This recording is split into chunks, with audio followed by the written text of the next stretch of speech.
अमूमन खांसी जो है गले की इरिटेशन से होती है, यहाँ पे खराश सी होती है और फिर हम खांसते हैं। तो जैसे जैसे हम ज़ोर से खांसते रहेंगे वो इरिटेशन बढ़ती रहेगी, गले की खराश बढ़ती रहेगी और खांसी अनकंट्रोल हो जाएगी।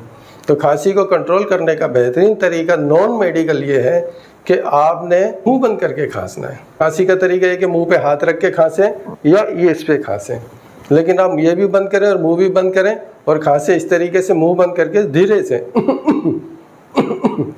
इस तरीके से खांसेंगे तो वो जो इरिटेशन होती है जिसकी वजह से खांसी होती है वो इरिटेशन ख़त्म हो जाएगी, तो खांसी से आपको रिलीफ मिल जाएगा। ये सिर्फ एलर्जी की वजह से जो खांसी होगी उसमें आपको काफ़ी फ़ायदा हो जाएगा।